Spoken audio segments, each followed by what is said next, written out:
जब दरख्त काट कर थक गया लकड़हारा, तो उसी दरख्त के साए में जाके वो बैठ गया। नमस्कार, अस्सलाम वालेकुम। मैं फिरदौस आपका स्वागत करती हूँ अपने channel Firdaus the life coach में। और कैसे हैं आप सब? उम्मीद करती हूँ आप सब बहुत अच्छे से होंगे और अपना अपना बहुत अच्छे से ख्याल रख रहे होंगे, और उनका भी ज़रूर ख्याल रख रहे होंगे जो कि अपना ख्याल नहीं रख पाते हैं, है ना। खैर, किस तरीके से जब हम मदद करते हैं तो वाकई हमारी जो इंसानियत है वो कैसे सामने आती है, इसका जीता जागता सबूत बहुत सारी जगह से, बहुत सारे रास्तों से हमें दिख ही जाता है। और कहीं ना कहीं हमें ये सब चीज़ें नज़र आई जाती हैं कि किस तरीके से, कोई ज़रूरी नहीं है कि आप किसी पहचान वाले की ही मदद करें या कोई रिश्ते की ही मदद करें। जब आप किसी अनजान की मदद करते हैं, हेल्प करते हैं, तो वाकई आपको कहते हैं एक रूहानी सुकून मिलता है, बहुत अच्छा लगता है आपको। कभी आपने करके देखा है ऐसा? अगर करके देखा है या आपके साथ अगर कुछ ऐसा वाक़या कभी हुआ है तो बताइएगा ज़रूर।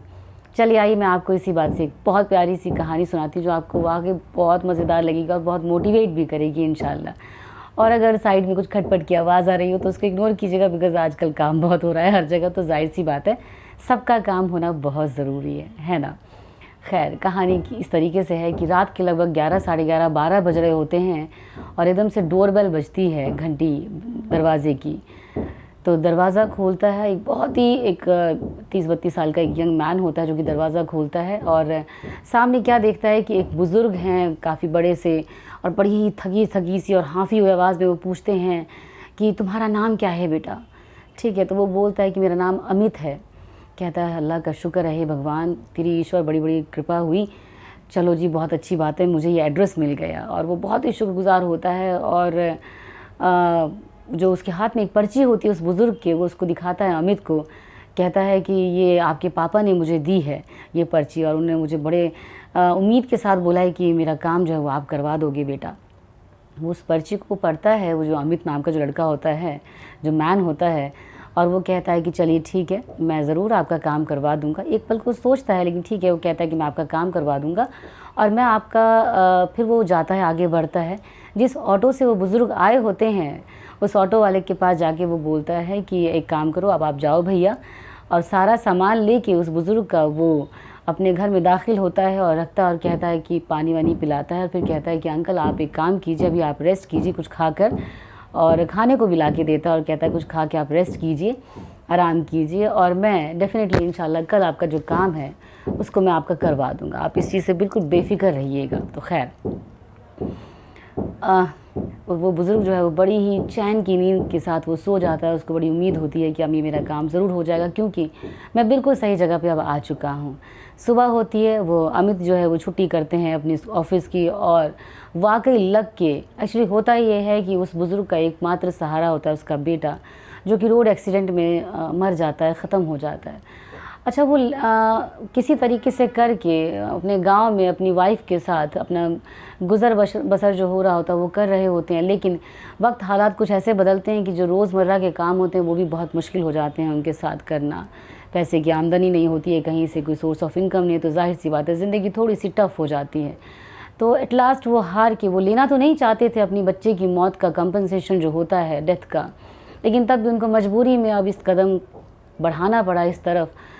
लेकिन उसमें वो देखते हैं कि भाई एक पेपर जो कि कम है उसके पास, और जो कि शहर में जाके ही मिलेगा, क्योंकि वो पेपर जो है उनके गांव में नहीं बन सकता था। तो शहर उनके लिए बड़ी अजीब सी, बड़ी भीड़ भाड़ वाली जगह थी और बहुत ही मुश्किल रास्ता था, लेकिन तब भी हिम्मत करते हैं। और उनके जो पुराने बॉस होते हैं वो कहते हैं, वो बड़ी दिलासा देते हैं, हिम्मत दिलाते हैं कि तुम एक काम करो, शहर जाओ, मेरा बेटा रहता है फ़लाँ जगह पे जिसका नाम अमित है, और वो आपका काम ज़रूर करेंगे, और ये चिट्ठी उसको मेरी तरफ से दे देना। उसमें वो अमित का नाम और एड्रेस लिख के और फ़ोन नंबर लिख के दे देते हैं अपने बेटे का। तो बस यही बात है कि वो लेके वो आते हैं और अपने सही जगह पे वो पहुँचे हुए होते हैं, तो इस सुकून के साथ वो सोते हैं और मॉर्निंग में वो उठते हैं। तो जैसा कि मैंने आपको पहले बताया कि अमित जो है वो छुट्टी करते हैं उस दिन, और सारा काम लग के, बिल्कुल बेइंतहाई दिल के साथ लग के वो अपने एकदम जो उस बुज़ुर्ग का जो काम है वो पूरा करते हैं। और अगले दिन की बस की टिकट कटवा के बुज़ुर्ग को रवाना करने के लिए जब बस स्टैंड पे जाते हैं, तो बुज़ुर्ग जो है वो बहुत ही खुश होता है, बहुत ही दुआओं के साथ कहता है कि बेटा, तुम जैसा बेटा पाके तो सच में हमारे जो फ़लाँ साहब जो मेरे बॉस हैं वो धन्य हैं। तुम इतने अच्छे हो कि ज़िंदगी में ऐसा मतलब बेटा इंसान को अल्लाह सबको दे। खैर, तो वही कहता है, बुज़ुर्ग कहते हैं कि कुछ कहना चाहते हो अगर अपने पापा से तो बताओ, क्योंकि मेरे पास तो लफ्ज़ ही नहीं है आपको थैंक यू करने के लिए, ना ही उनको शुक्रिया करने के लिए, क्योंकि उन्होंने मुझे इतनी हेल्प करी और आपने बेटा मेरी इतनी मदद करी है कि मैं ज़िंदगी में कभी इसका एहसान नहीं उतार पाऊँगा। लेकिन अगर आपको कुछ कहना है अपने पापा को तो बताइए, मैं आपका मैसेज उन तक ज़रूर कन्वे करूँगा, क्योंकि मैं उनसे जाके मिलूँगा ज़रूर। तो खैर अमित जो है वो शर्माते हुए कहता है कि मुझे और तो कुछ नहीं कहना, मुझे एक बात कहनी है आपसे कि बुरा मत मानिएगा, मैं वो अमित नहीं हूँ जिसको आप ढूँढ रहे थे। जो बुज़ुर्ग होते हैं वो बहुत हैरान हो जाते हैं कि मतलब वो नहीं समझ पाते पहले तो बड़े हैरान होते हैं, कहते हैं क्या मतलब इस बात का। तो वो कहता है कि देखिए, जिस अमित के पास आप आए थे एक्चुअली मैं वो अमित हूँ ही नहीं। बेशक मेरा नाम अमित है, लेकिन मैं वो नहीं हूँ जिसको आप ढूंढ रहे थे। अब बुज़ुर्ग की तो हैरानी का कोई ठिकाना नहीं रहता। वो तो कहता है फिर मतलब जब आप वो हैं ही नहीं तो फिर आप मतलब। तो उन्होंने बोला कि आपने मुझे अपनी पर्ची दी, मैंने उसमें जो अमित का नंबर लिखा था मैंने उस पर फ़ोन किया, और जब फ़ोन करने से मुझे पता चला कि जिस अमित को आप ढूंढ रहे हैं वो अगले 10-15 दिन तक वो बाहर गया हुआ है, वो उस जगह से बाहर है, वो 10-15 दिन के बाद आएगा। और मुझे आपकी परेशानी इतनी बड़ी लगी कि मुझे नहीं लगा कि मैं आपको ये बोलूं कि आप 10 से 15 दिन तक आराम कीजिए या मतलब वेट कीजिए, क्योंकि मुझे लग रहा था कि आपकी ज़रूरत बहुत ज़्यादा है। इसलिए मैंने आपको ये बात नहीं बताई और आपके इस काम को मैंने अंजाम दिया, जिसके लिए मुझे बहुत ही खुशी है। वाकई जो बुज़ुर्ग होते हैं उनके मुंह से इतनी दुआएं निकलती हैं और वो हैरान हो जाते हैं कि तुम वो अमित नहीं हो बेटा जिसको मैं ढूंढ रहा था, तब भी तुमने मेरा काम किया। उसकी आंखों से झरझर आंसू बहते हैं, बुज़ुर्ग की आंखों से बहुत सारी दुआएं निकलती हैं। और वो वाकई फाइनली यही बुज़ुर्ग कहते हुए अपने बस में चढ़ जाते हैं कि कौन कहता है कि खुदा नहीं होता, ईश्वर नहीं होता, अल्लाह नहीं होता, भगवान नहीं होता। इंसान के रूप में जगह जगह पे फरिश्ते घूम रहे हैं। बस पहचान की देर है और इंसानियत को जगाने की देर है। तो इसलिए हम में से हर इंसान में, हम सब के अंदर एक फरिश्ता, एक नेक बंदा छुपा हुआ है, बैठा हुआ है, जो कभी सो जाता है कभी जाग जाता है। बस उसको हमेशा जगाए रखिए और उनकी भी मदद ज़रूर करिए जो वाकई आपके अपने नहीं हैं, क्योंकि अपनों की मदद या रिश्तेदारों की मदद या किसी ख़ास की मदद तो सभी कर रहे होते हैं। वाकई मदद तो उनकी करने में बहुत मज़ा आता है जिनको आप जानते नहीं हो, जो निस्वार्थ है, बिल्कुल बिना किसी स्वार्थ के। अगर आप जब किसी की हेल्प कर रहे होते हैं, कुछ चाहिए नहीं है आपको उससे, उसका जो मज़ा दुगना 3 गुना न जाने कितना गुना बढ़ जाता है, जो आप सोच नहीं सकते, जो आपकी रूह को, जो आपकी आत्मा को सुकून देता है। अगर नहीं किया है तो करके देखिए, और जो आपने किया है तो मेरी आप इस बात से ज़रूर इत्तेफाक रखेंगे जो मैं कह रही हूँ वो वाकई सही है ना। खैर, बहुत सारी दुआओं के साथ मैं चलती हूँ और बस मैं यही कहना चाहूँगी कि दुआओं में याद रखिएगा। इंशाल्लाह आप सब मेरी दुआओं में होते हैं और आपकी दुआओं में मैं होती हूँ, मुझे पता है।